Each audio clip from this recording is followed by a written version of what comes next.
Okay. My son's still asleep, and I have a long list of messages to get out.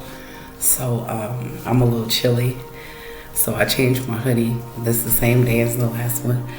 I know that the subject of forgiveness is scary for some of us. I personally, I'm very hyper vigilant. I've been hurt in my life a lot ever since I was a little girl, and I know that a lot of you can relate to that.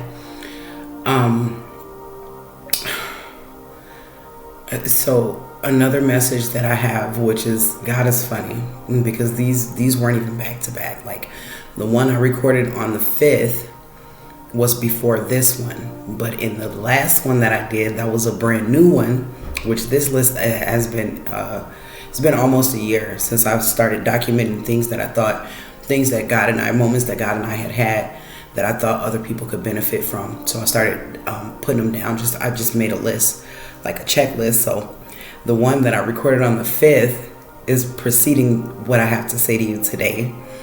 And the one about forgiveness, the golden hour of forgiveness, is a newer one that's only in my notebook. It's not even in my phone. So anyway, the subject of forgiveness is scary for those of us who don't want to be hurt again, who genuinely feel these things detrimentally. And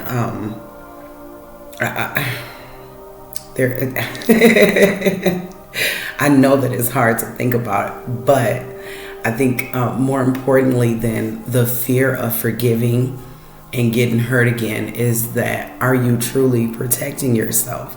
Which I touched on a little bit in the last message, but there's hiding and there's protection. And what we tend to do is to hide.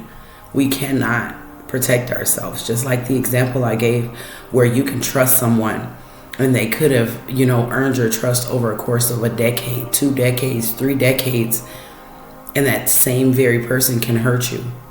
So you're not ever really protecting yourself unless you're allowing God to protect you. That's the only way you can truly be protected.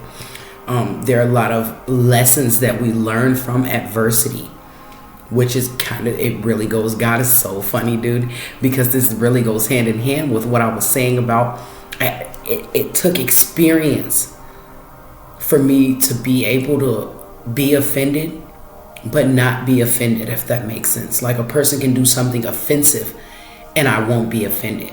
And I'm also a very analytical person. I want to know what it is that makes a person tick. I want to get to the root of why a person did something. It's not so much about, oh, they hurt me, oh, they offended me. How entitled have we become that we're so focused on how something made us feel and not why it happened? You know what I mean? Like, because logically, I don't think that anybody is necessarily born wanting to be a mean person. That they said something to you that hurt your feelings. There have been people where there was a particular person, and I won't say this person's name, and we're not even friends on Facebook. It was somebody that I just had to, be around for a short period of time in my life. And this person did not like me because she felt like I was favored. Like, she felt like I was receiving favoritism because what everybody else was required to do, I wasn't required to do, and things like that. And yes, God did put me in a place where I was favored. And a lot of that came from some of the ways that he caused me to carry myself, and the way that God just trained me to be a certain type of person, so that when I'm in the presence of people with power, I do get what some people call special treatment. But with this particular young lady, God showed me that growing up a lot, she was left out. Growing up a lot, she wasn't celebrated how other people were celebrated. I don't know why I keep thinking about when Dej Loaf said she was into smacks. She was not a lucky charmer. Like, she wasn't the one that everybody picked. And this particular girl who, she smiled in my face a lot, but I know that she also went behind my back in the offices and saying, she should have to do this too. She should have to do that too, and things like that. And I don't know, my heart went out to her. I didn't call her fake, because she I didn't call her fake. I didn't I don't know. My heart just went out to her because I understand what it's like to be what we call a black sheep, or the ugly duckling, or whatever you want to call it.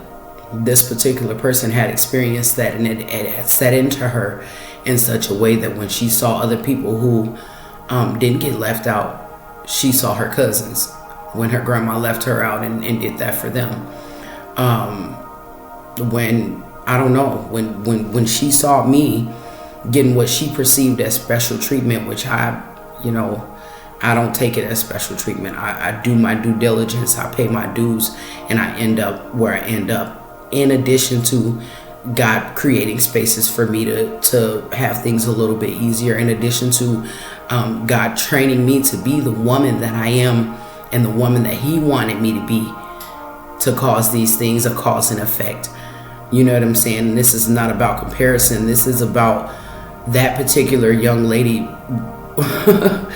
She saw me in a way that caused her to be offended because of something that she had been through as a kid.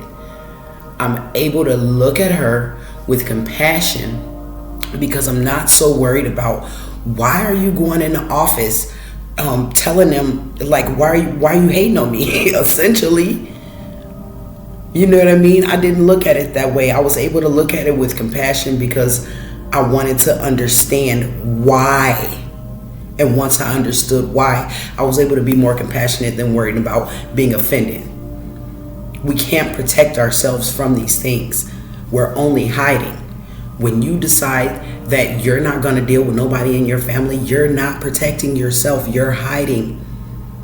And most of us black sheep who call ourselves not wanting to be in community with our family, it's because you're supposed to change the trajectory of the family.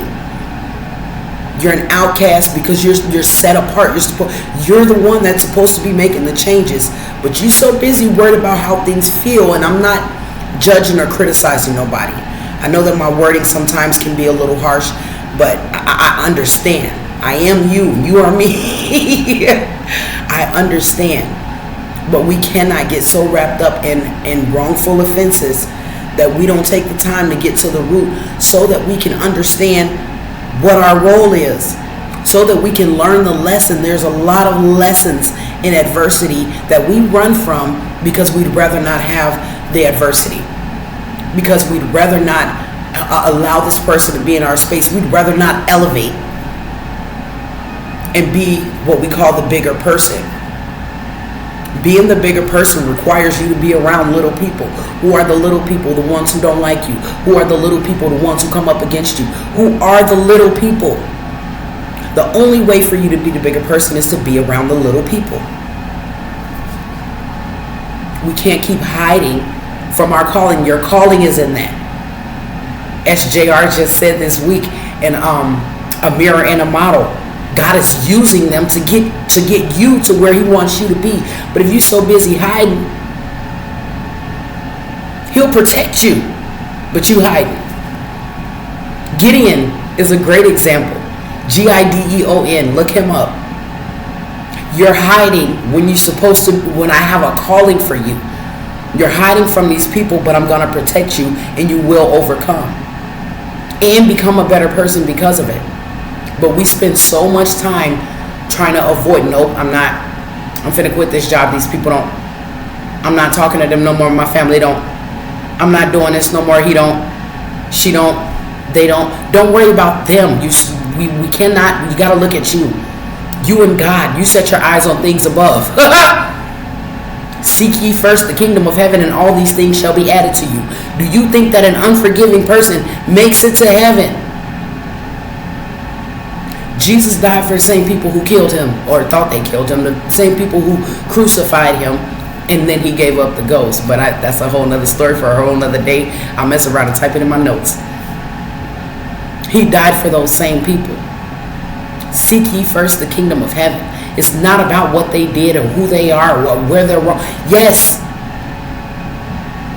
according to you, according to the world, according to your auntie, according to your nephew, they are wrong. What are you going to do about it? Are you going to be a better person and figure out how to handle people who are wrong?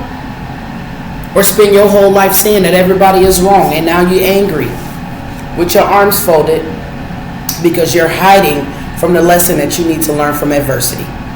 I love y'all so much. This is heavy. This is a lot. And I'll mess around and probably upload another one because my son's still asleep. I love y'all so much.